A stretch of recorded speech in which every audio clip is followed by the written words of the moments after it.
the Americans convinced the Israelis to suspend that plan and in exchange get normalization. So that's why we're hearing about this now.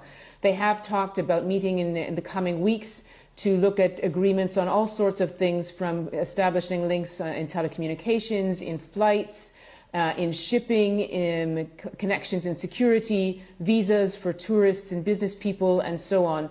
So the UAE officials have called this a roadmap towards normalization, and they haven't made clear, though, how quickly they expect those steps to take effect. The BBC's Barbara Plett-Usher. For many US schools welcoming back children, classes have had to be halted after fresh outbreaks of the coronavirus. More than 2,000 students, teachers and staff are now in quarantine, and school districts are still trying to figure out how to clean this mess up. Meanwhile, the pandemic is clearly not yet subsiding in America. CNN's Athena Jones filed this report. Greatest public health crisis that hit this nation in a century. A blunt admission from CDC Director Dr. Robert Redfield. We were underprepared, and we need to owe it to our children and grandchildren that this nation is never underprepared again for public health. The rare, candid remarks coming as the U.S. confronts the deadliest day of the summer. 1,499 people lost to COVID-19. Redfield warning that if at least 95% of Americans don't follow basic public health guidelines like mask wearing, hand washing, and social distancing. This could be the worst fall from a public health perspective we've ever had. Well, I'm not asking some of America to do it. We all got to do it. While new cases are steady or falling in 43 states, deaths have averaged more than 1,000 a day for 17 days now. COVID test positivity rates are on the rise in 35 states, with Texas leading the nation at nearly 24%, even as the number of tests being conducted nationwide continues to decline. Bottom line is, I'm not pleased with how things are going. This is the thing that's disturbing to me, is that we're starting to see the inkling of the upticks in the percent of the tests that are positive. Meanwhile, in Martin County, Florida, north of Palm Beach, an entire elementary school classroom and one bus route were placed under quarantine 1 day after the district reopened for in-person instruction, and a student began exhibiting symptoms. Nationally, more than 2,000 students, teachers, and staff across 5 states are under quarantine due to COVID concerns. There's just no way right now, where this epidemic is raging across the South, in Florida and Georgia and Alabama and Mississippi, Louisiana, and in much of Texas, that you can open up schools safely. That report by CNN's Athena Jones. The Belarusian government says it will release everyone who has been detained in anti-government demonstrations by tonight. This follows international pressure and the threat of sanctions. Earlier, the protests continued into a 5th day as people across Belarus rebel against the weekend's election, which saw President Alexander Lukashenko win an apparent 80% of the vote. Since then, the leader of the opposition has fled, and police have launched a heavy-handed crackdown on demonstrators. 2 have been killed, hundreds injured, and thousands arrested. The BBC's Abdujalil Abdurasulov has spent the day outside a prison in Minsk, where some have already been freed, many with bruises and tales of torture. 3 men walk out of a large grey metal door, smiling shyly as they are greeted by the crowd outside the jail. They were detained on Sunday, the day when protests in Belarus started. Tearful people in the crowd desperately show them photos of relatives on their phones. "Have you seen this person?" they ask them. A total of 7,000 people have been detained across the country so far, and often their relatives have no idea where to find them. They come to jails and detention centers hoping to learn about their whereabouts. My son Pavel was detained on Monday. He was coming out of the metro. He'd been taking his child to hospital. He has 3 small children. We've been looking for him for 3 days. We only just found out he's here. Please help us to get him out. These former detainees will never forget the days they spent behind the prison walls. They tell us about the brutal beatings and torture detainees face inside. They beat people ferociously, with impunity. We could hear women being beaten. I don't understand such cruelty. Overnight, there were no serious clashes in Minsk, only small gatherings of people in several districts that were dispersed by the police. A brutal police crackdown seems to be taking effect. However, the movement has adapted, and today, workers in a number of factories across the country went on strike. The BBC's Abdul-Jalil Abdul-Rasulov with that report. Australia's Agriculture Minister is warning food prices could rise if state governments don't resolve their border restrictions. Some farmers who live in Victoria have been denied access to their land due to coronavirus restrictions, and the ABC's Stephanie Boris spoke to two of them. John and Sharon Kelly's property at Currumborough is about an hour and a half southwest of Melbourne, but nearly half of their 1,200 head of cattle are in New South Wales, where conditions are a little better. So I could just drive up there, check on them, I'd camp the night, I'd take a swag and then come back again. As of last Friday, we can't do that. So is now a major concern, both from an animal welfare point of view, animal security. And while border closures and restrictions around the country have disrupted lives and livelihoods, John Kelly reckons it's harder for farmers to adapt. There is no bureau or list of people that you can ring up and say, can you go and do this, please? Sharon Kelly is urging state governments to come up with a more flexible system. You can't just tell the live animals not to go and injure themselves or not to get ill during the period that we can't go and see them. You know, we're feeding the nation effectively. We're growing the cattle that's going to feed the nation over the next kind of 2 years. And her husband warns that if farmers can't get cross-border permits, food supplies could become dicey. I think there's a real risk that there will be shortages in the supermarkets, yes. The ABC's Stephanie Boris with that report. India has now recorded more than 47,000 deaths from the coronavirus. The mortality rate, though, remains low, given India's huge population. There have been about 2.4 million total cases in the country, that's the third most, and case numbers are still rising rapidly. Experts say it's difficult to see the peak, as Rajini Vaidyanathan reports. When India's lockdown eased 2 months ago, places of worship like the Tirumala Tirupati complex in South India reopened.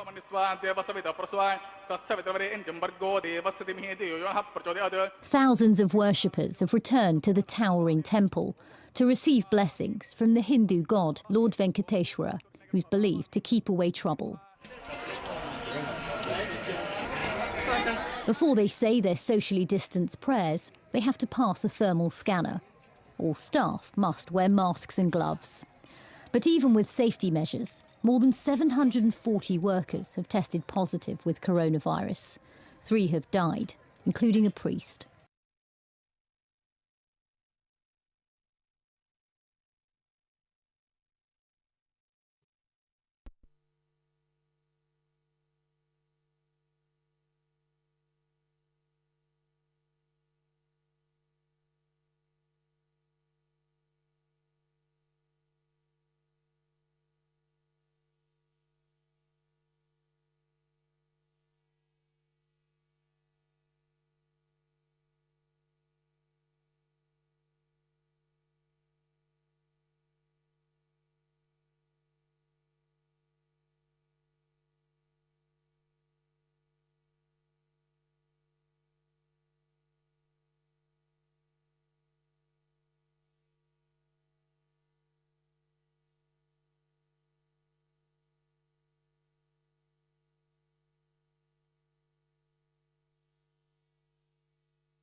Kia ora everyone, good afternoon. The Director-General will start today's stand-up by providing us with the most up-to-date information that we have on the cluster that we're dealing with. I'll follow with a short update on the ongoing rollout of the government's plan to trace and stamp out the re-emergence of COVID-19, and specifically what we're asking New Zealanders to do to help with the implementation of that plan to stop the virus's chain of transmission. Dr. Bloomfield. Thank you, Minister. Kia ora koutou katoa. Look, I do want to start today with a reminder of a comment I made yesterday. The problem is the virus, it is not people. People are the solution. We need to remember that the cause of this worldwide COVID-19 pandemic and the response in New Zealand and globally is this new virus. There is no blame or stigma attached to anyone having COVID-19, and we should treat each other as we would want to be treated, with dignity and respect. Furthermore, we've had reports of healthcare workers who are doing their best to particularly provide testing for people being verbally abused and even attacked. This is completely unacceptable, I'm sure you will agree. And please remember that all healthcare workers are doing their best to help not just you, but all New Zealanders. I know how hard they are working, both in Auckland and around the country, and I want to take a moment to sincerely thank them all. Moving on to the new cases. There are 12 new confirmed cases and 1 probable case to report in the community today, so that's 13 new cases in total. 2 of the 13 new cases are in Tokoroa. These 2 people tested positive after being followed up as close contacts from a family member who is one of the Auckland cases, so part of that Auckland cluster. As we have done to date, we will continue to put details of each of the new cases up on the Ministry of Health website.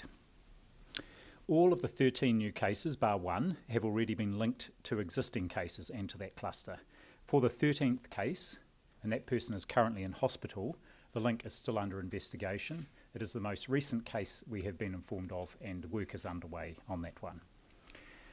Now, Waikato DHB's Public Health Unit confirmed that the 2 COVID-positive people in Tokoroa are part of a household. They had contacts of 2 people from Auckland, and it's the same people who had also visited a rest home in Morrinsville on the same trip out of Auckland. The visit occurred while they were feeling well and before they were aware of any potential exposure or that they were infectious. Others in that household have tested negative, and staff at the DHB remain in very close contact with the family and are providing support to the family, who are all currently self-isolating, have been very helpful and cooperative. Close contact tracing has been underway with a number of wider whānau members in that group who are close contacts, and arrangements are being made to establish a bespoke quarantine arrangement for that wider family. There will be a community testing facility operating in Tokoroa throughout the weekend. As I noted yesterday, we're now asking that all positive cases and, where relevant, their family members or household members transfer to the Quarantine Auckland facility in Auckland for those Auckland-based cases. This is so we can greatly reduce the risk of transmission, especially within households, and any inadvertent transmission into the community. And currently 38 people linked to the cluster have already moved into the Auckland quarantine facility. This includes the cases and household members. So the 12 new confirmed cases to report today bring our total number of cases, confirmed cases, to 1,251, and we will report that through to the WHO. Our total number of active cases is 48, and 30 of these are linked to the outbreak in the community.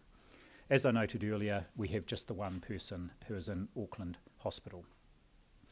We do continue to investigate all close contacts. The primary means of doing this is through interviewing carefully each positive case, identifying contacts, testing and isolating those who are close contacts, and assessing casual contacts who may need to be tested, and also to provide them with advice around vigilance around their health. If symptoms appear, anyone who is a casual contact will seek advice from Healthline or their GP. Our National Contact Tracing Service has 771 close contacts identified.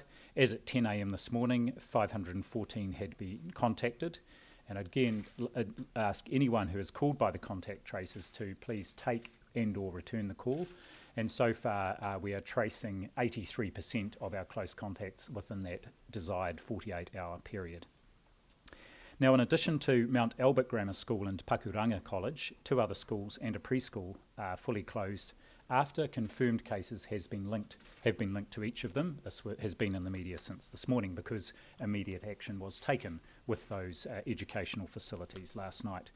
Auckland Regional Public Health is tracing close contacts at the 2 schools and the preschool.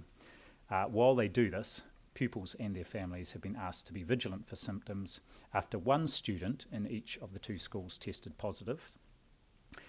So the schools are Glamorgan School in Auckland's North Shore and South Auckland's Southern Cross Campus, and a preschooler at Taiawhau Puaseisei Preschool has also tested positive. Moving on to our lab processing of tests. Yesterday, 15,703 tests were processed around the country, our highest number of tests processed in a single day by some margin. So the total number is now 524,414. Demand has been high at our dedicated testing centres across Auckland, and thank you to those who have waited patiently. There are now 16 testing stations around Auckland, and people can also be tested at their GP. Phone ahead if you are symptomatic, please. A reminder, we are only testing symptomatic people at the moment, so please keep that in mind. It's very important that we focus on identifying any possible additional cases out in the community, and we will not, and if you are not symptomatic and turn up at a CBAC, it is quite possible you will be turned away. So we need to make sure we are focusing our testing and our laboratory throughput on the people who are at highest risk. Just an update on the aged residential care facility in Morrinsville. As I commented, the 2 people who were COVID positive visited the Kingswood Rest Home in Morrinsville before they knew they were exposed, and indeed before they were symptomatic. I want to thank the rest home, which has responded very rapidly and appropriately, working closely with the local medical officer of health. The resident who was visited has tested negative, as have staff members who had interaction with the visitors. However, all staff and residents have been tested, and their swabs are in the process of being analysed at the moment. We expect those results later today and tomorrow. The DHB is working closely with the rest home, and they have all the PPE they need and other support. Finally, on actually 2 more comments. QR codes, we now have 1,172,800 registered users. That's 386,000 downloads in the last 24 hours and over 171,000 posters created. A reminder that the app does not use any data to download or when you use it, as we've worked with telecoms companies to ensure there are no barriers to you or anybody using it. Finally, a comment on stockpiling of medicines. The Chief Executive of Pharmac, Sarah Fitt, notified me this morning that people are starting to stockpile medicines. Please do not do that. That will mean it will be very difficult for some other people to get the medicines they might be. Rest assured, the supply chain for all our critical medicines is not at all impacted by the current situation. Pharmacies are an essential service, so will be open, of course, in Alert Level 3 in Auckland and around the country under Alert Level 2. Thank you, Minister. Thank you to the Director General. As Dr Bloomfield has said, all of the cases that so far have, at this point, are connected. They are all part of one Auckland-based cluster, and that is good news. 26,000 tests have been processed in the last 48 hours since this exercise began, and we've seen no evidence of a positive COVID-19 case outside of Auckland that is unrelated to the cluster that we are dealing with. We've got 2 confirmed cases in the Waikato with a direct link to the Auckland cluster, and 1 case in Auckland that is still under investigation.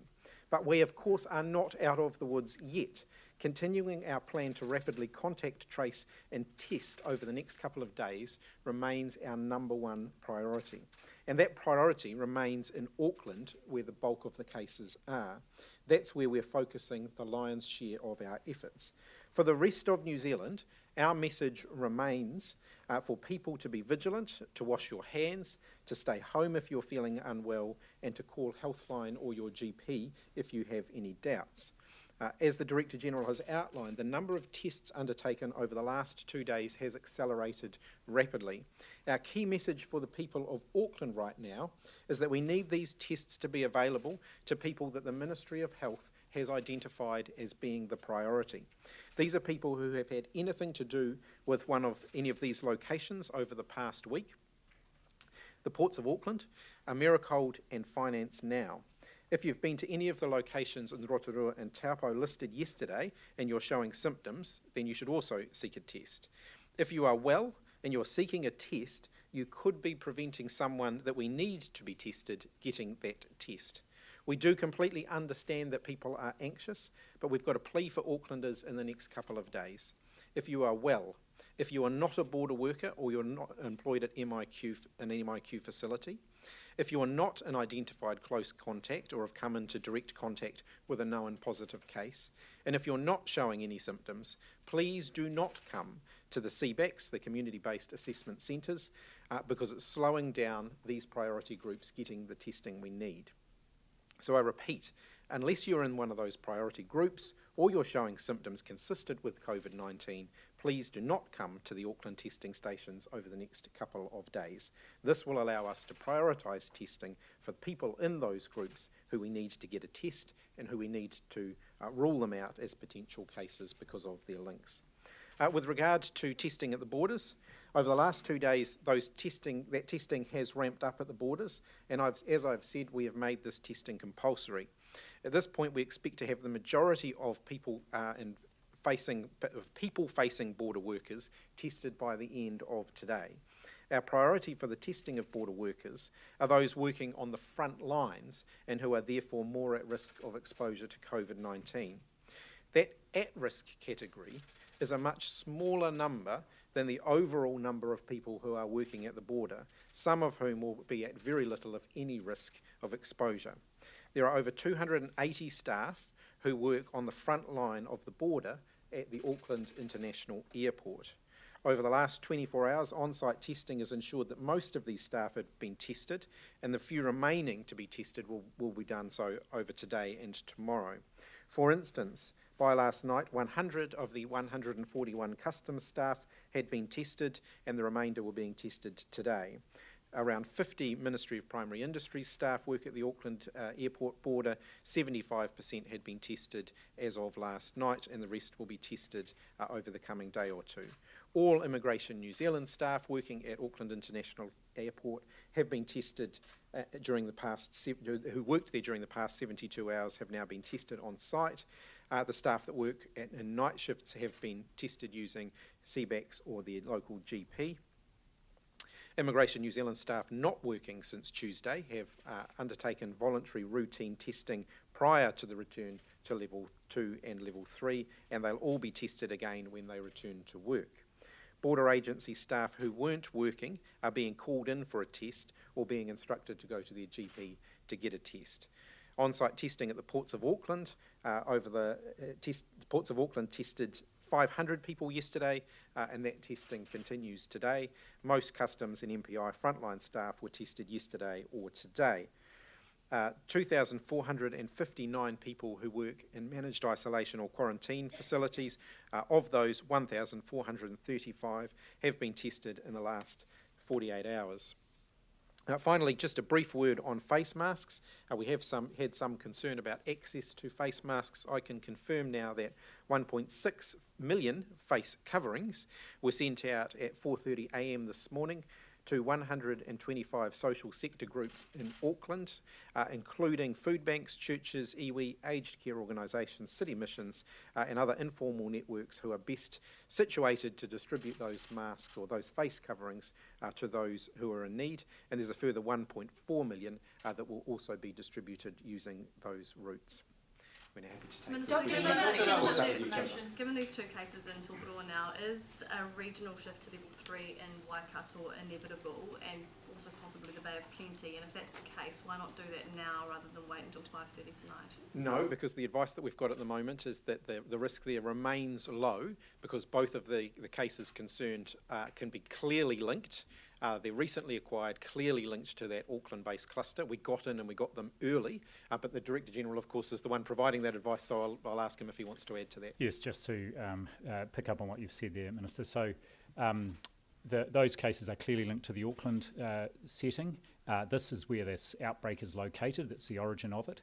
And we don't have any evidence of any other cases other than the two in Tokoroa. And again, the idea there is, as we do, rapidly isolate, contact trace, and in this case, we're setting up that quarantine arrangement for that actually the wider whānau who may have been exposed as close Ruling contacts. out advising the government to move to a regional level 3 lockdown in the Waikato or the Bay of Plenty. The government will get that advice today, and I don't want to preempt either the advice or their decision. I'll let Tova do one more follow-up. Yep. Yeah, those border numbers, the border testing numbers, sound impressive today, but that just goes to show, doesn't it, how woeful those testing numbers were before. So why, and you kept insisting that you were testing them, so why did you mislead the public about the border testing? No, I think one of the things that I've tried to do there today is give you a bit of a sense of who the front-facing staff are at the border, because there's obviously several thousand people that work across the border, throughout the country. Not all of them are in an at-risk category. Some of them won't come into contact with any risk at all. So what we've done today is make it very clear who the at-risk group are. If you look at the testing numbers over the last couple of weeks, we have had a good proportion of those being tested prior. Where I think there is, we've been boring into, in the last few days, is just how many of these people really should be prioritised for testing, and that's where our focus has been. So what you could have done and what you didn't do, and why on earth didn't you make testing compulsory at the border before? Look, compulsory testing is quite a big lever to pull. It is one that I think the government exercises a great deal of caution when making it compulsory for someone to undergo a medical procedure. With those new cases, what should we read into that in terms of how widespread it is? Were you pleased about those numbers in inverted commas? Well, I'm never pleased to see another case. What I'm pleased, though, is that we are identifying any additional cases and remembering these are people who were close contacts who would have been isolated immediately, tested very quickly. So what we have seen and what we will expect to see is because this is a cluster and we've seen this earlier in the year, the numbers will grow out, and what we will be looking to do is see that the additional numbers are stabilising over the next few days. But again, pointing out what we're wanting to do is find all these cases. That's why we're going so hard on very wide testing around any new cases. Given the fact that to get a proper picture of where we're at with it, this was meant to be sort of 3 days to get a stock take of where we're at. Yes, and I think we're getting an increasingly good picture, and we will have even more information by this afternoon when Cabinet meets to make its decision. So the picture, I think, is a very good one. There is some heroic work happening out there. Over 15,000 tests processed in 24 hours. Every one of those, of course, is a swab that's been taken, processed through the night by laboratories. So this is exactly the sort of pace that we had geared up for, that we could undertake when this situation arose. What about the index case, Dr. Bloomfield? Are we any closer to that? It's still a piece in the puzzle we are trying to fill, but we are, we're looking still at the human-to-human transmission and going back along that chain. We're also thoroughly investigating the sort of chain through the Americold setting that from the border right through to that cool store. And we're getting actually some help from our police colleagues to sort of treat that as an end-to-end scene examination. Just on the number of tests that have gone through, I think you said it was 15,000 in 24 hours and then 26,000 in the last 48 hours. Are you confident enough that we have enough stockpiled in terms of COVID tests, given this influx of testing that the ministry's been doing? Yes, the advice that I've had gives me comfort that we do. Again, I'll ask the Director General if he wants to add to that. But the advice that I've had is that when this exercise started, we had at least 280,000 test kits available, and obviously we bring more testing supplies in progressively. But again, yes, we have got a good supply chain here, and what the labs are doing now, of course, is because the tests we are most interested in are the Auckland region ones, so we're starting to use the capacity outside of Auckland to prioritise processing those ones. And in addition, there is some pooled sampling happening where there's a low risk of there being a positive result, a number of samples can be tested at once, and if they're all negative, then another bunch can be done. So test kits are taken from, for example, Wellington up to Auckland because there's lower use here, but higher use up in Wellington? It's more the processing. So once the samples are taken, so there are swabs aplenty around the country. Once the samples are taken, we can shift them down to the Waikato or Wellington to be processed so that they get done quickly. Dr. Bloomfield, the case that is in a hospital, how concerned are you that you haven't linked that back to the cluster, and what hospital is that person in? Yes, so at Auckland City Hospital, which I mentioned earlier on, so it's an Auckland-based case. I'm not concerned at this point because it's very early on and it's under investigation, and it was sort of the most recent case. It just made our 9 o'clock cut-off this morning, so it's well under investigation, and hope to have an update on that later today. Do you believe it will be part of that cluster? I couldn't say, it's under investigation. Okay, we'll come to here. Dr. Bloomfield, what will your advice to Cabinet be regarding the need for restrictions outside of the Upper North Island? Oh, look, again, I just don't want to preempt the advice. It's in development, and my advice, the health advice which goes to the Minister, he shares that with the Prime Minister and his colleagues, and it's a key piece of the advice that is taken into account, but it's Cabinet's decision. I don't want to preempt. Just before we take any further questions, I do just want to be clear here. The Cabinet will get advice when we meet at 3 o'clock this afternoon. That advice is still being finalised. We won't get into what that advice will or won't contain at this point, because obviously that's a picture that is still emerging, and then we will make appropriate announcements later on this evening about the decisions that Cabinet takes based on that advice.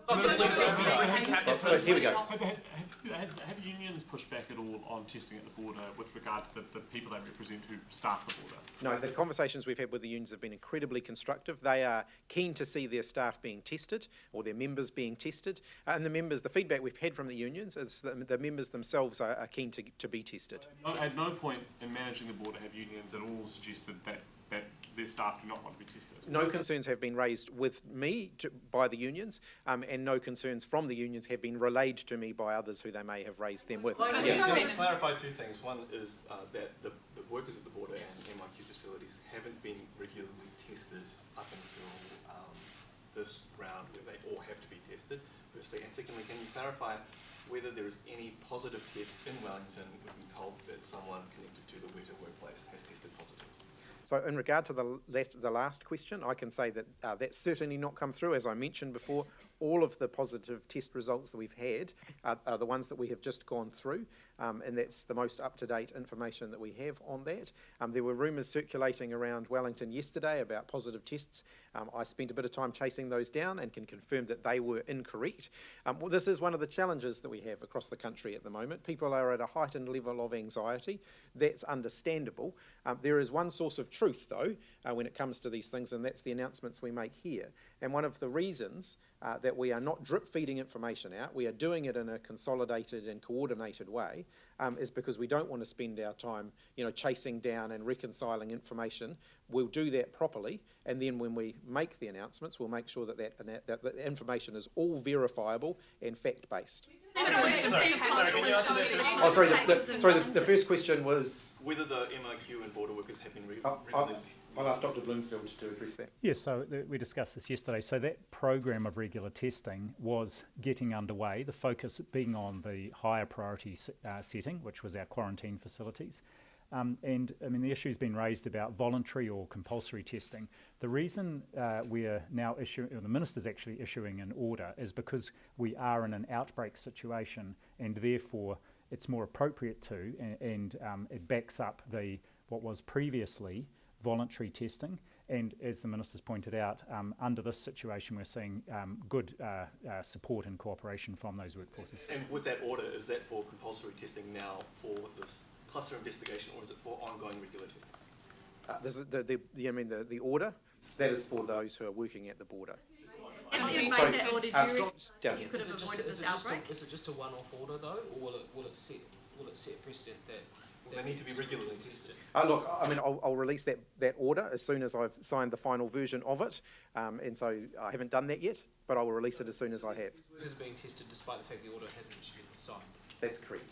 But we've had no one declining a test. I'll let you finish that line. You Yes. haven't mentioned aviation security. Have they been tested? Yes. Right. Minister, I've just seen a post from a ramen shop in Wellington saying that they've been informed a member of the public who's been diagnosed with COVID-19 dined at the ramen shop on the 5th of August. Is that correct? Do you have any information about that? Is No. a COVID case? No. And like I say, we are not going to continue to comment on every speculation on social media because there is a lot of false information on social media. This is from the restaurant itself. Yeah, and like I said, I spent quite a bit of time running down, allegations yesterday around, positive cases in Wellington, and none of them were true. So we have got a very consolidated process in place so that when we do, make announcements here, that information is all correct and accurate. To Winston Peters, who's saying that he's been informed that a quarantine breach is responsible for this. Look, that's a question that you can address to him. He was also very clear in that interview that he did not get that information from an official source. So he can comment on that if he wishes to. He's the Minister of Foreign Affairs. He's speaking to international media. Is that helpful? That's a question that you should address to him. You as Health Minister, is that helpful? What I can say is that when the Director General, the Prime Minister or I, or any other minister stands here to give you this report, what we are saying is all verified and fact-checked, and we will not put out any information from this podium or from these announcements that is not completely accurate. He sat in his office, and was talking to the international media about that. So what is your response to Look, and he also said that information had not come from an official source. So those are really questions that you should address to Mr. Peters. Yes. The patient that's in hospital, can you tell us a little bit more about the male, female, age and condition? Not at this point, but I will have an update, I hope, later today. I don't have any further information to share on that at the moment. And is that person included in the cluster of 30? Because I just want to reconcile those numbers. There was 17 yesterday, 13 today, including this one person who hasn't been identified as part of the cluster. So how do you get to 30? So it's one of our, confirmed cases, and we're in the process of establishing the link. So it's under investigations. Included that person in the 30? Correct. Yes. Dr. Bloomfield, Te Uruta, the Māori health expert pandemic group, is against Māori COVID cases being forced into quarantine facilities. What's your response to that? Look, I know many of the members of that group, and actually what I can say is that the final directive that I've signed and sent out to Medical Officers of Health is not saying that people have to be sent to the jet park in Auckland.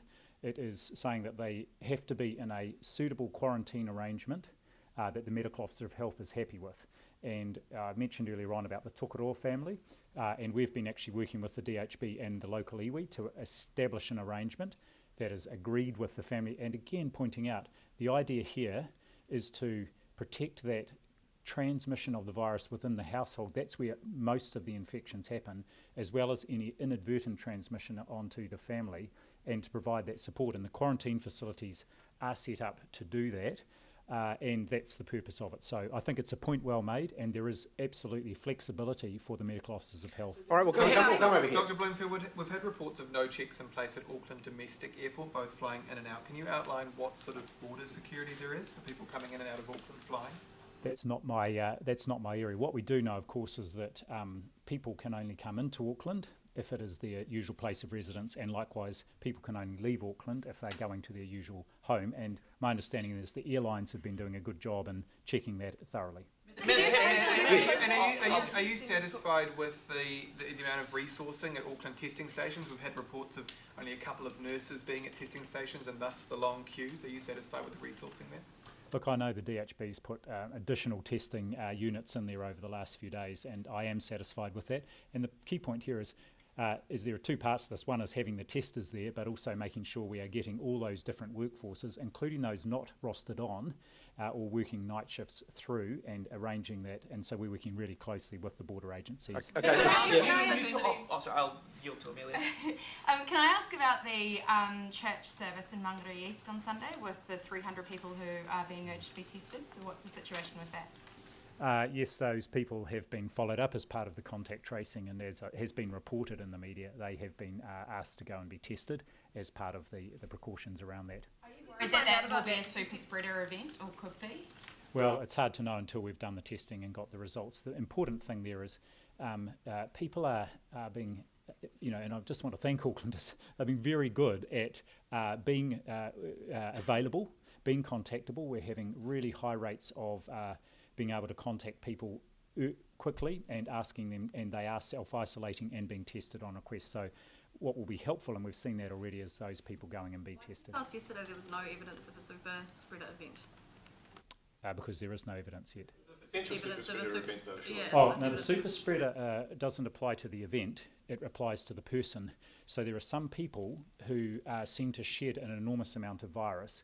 This was the case, for example, the very first South Korean outbreak was someone who was classified as a super spreader at a religious service, and hundreds of people were infected by that one person. So it's a very small number of people who seem to have shed an enormous amount of virus and create a lot more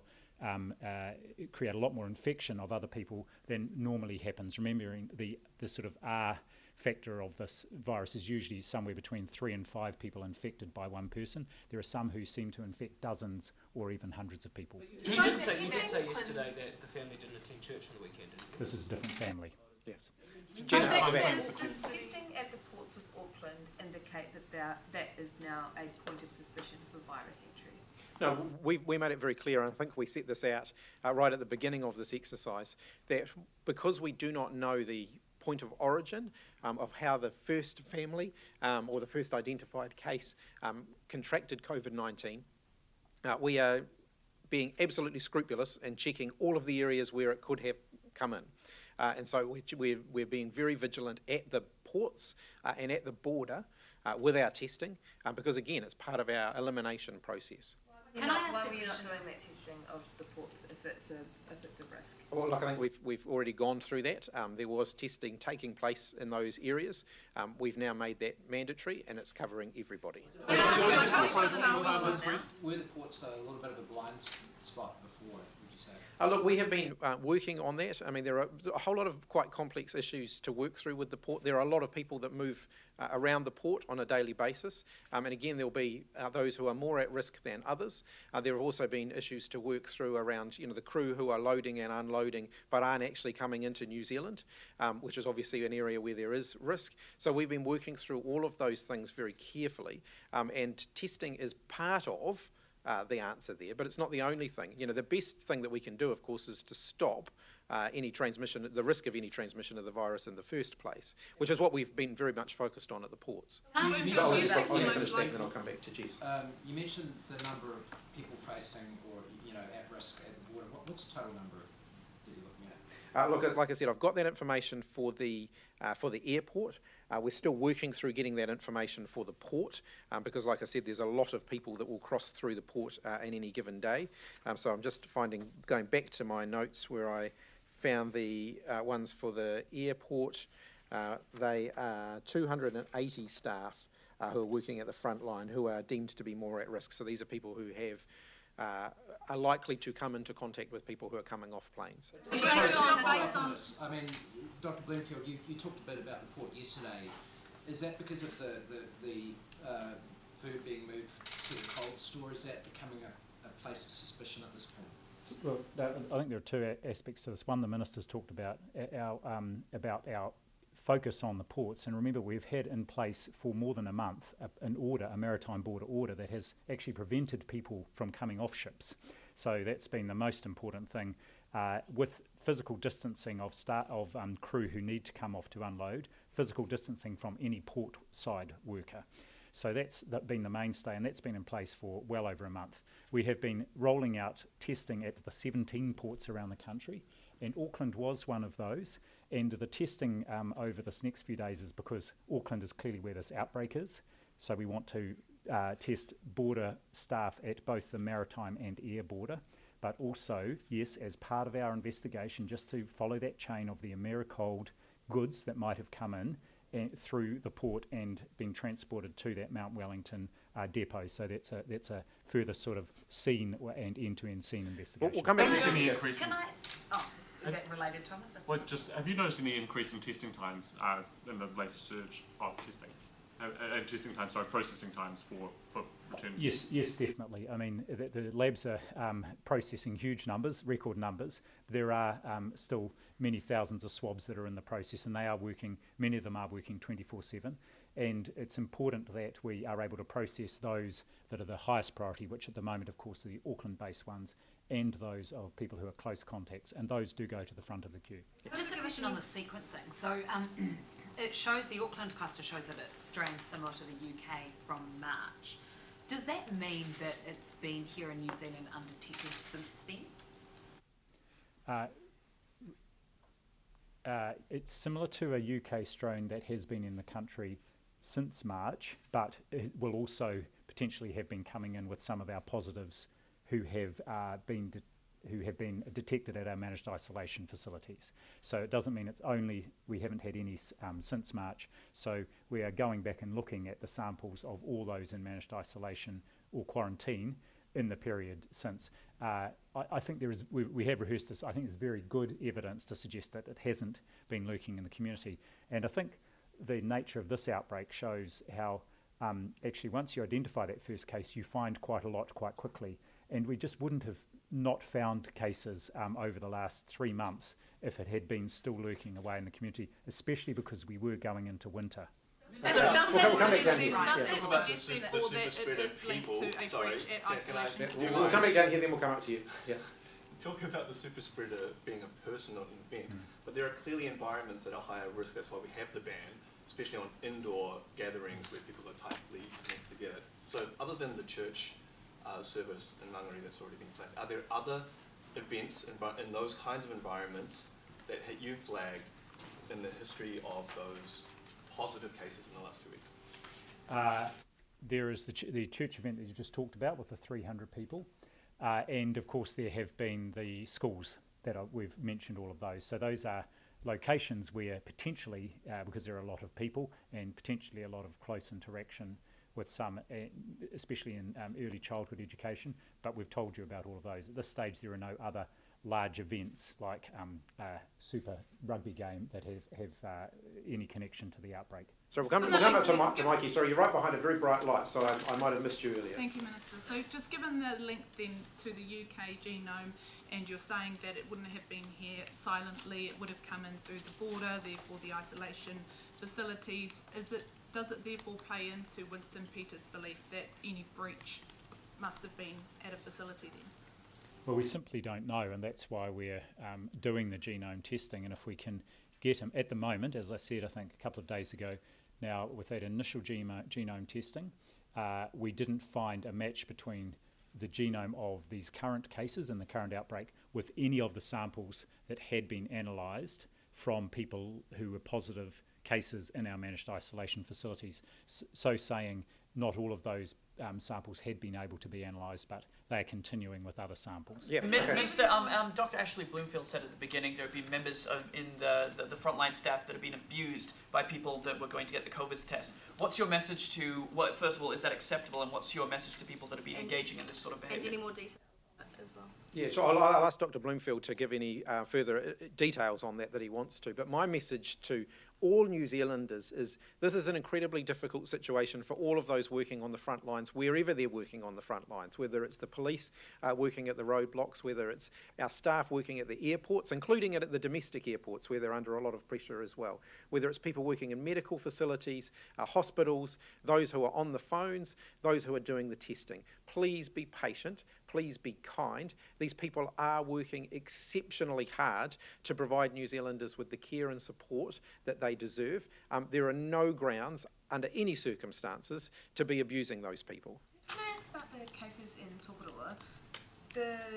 You said they were linked to an Auckland family. Did that Auckland family visit Tokoroa or the other way around? And what specific precautions are you taking in that township to make sure COVID-19 doesn't spread there?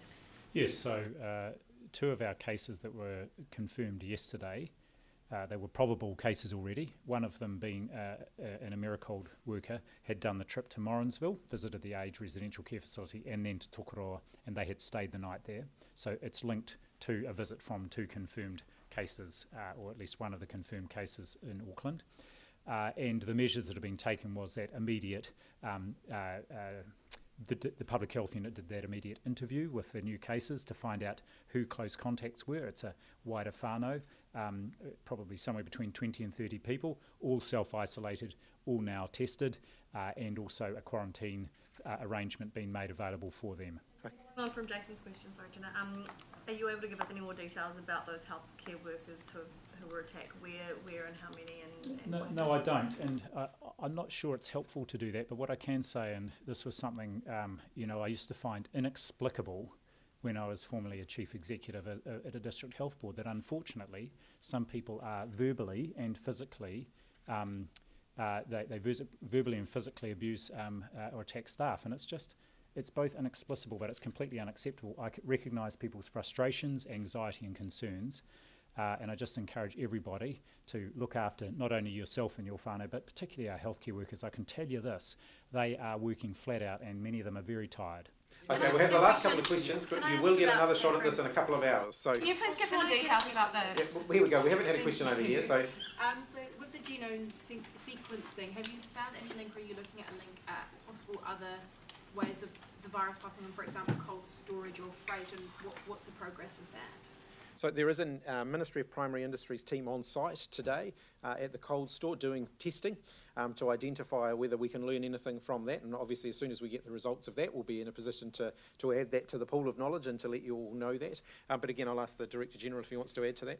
Nothing to add to that. We're looking at all options on this in this case, and if it will be harder probably to extract DNA out of samples in the environment, if any are found, but it's certainly part of the puzzle. Even just if we do find virus on surfaces in those cold store facilities, that may well help with the puzzle. All right, one more from Tova and then Jess, and then we might need to wrap it up at that point. Thank you.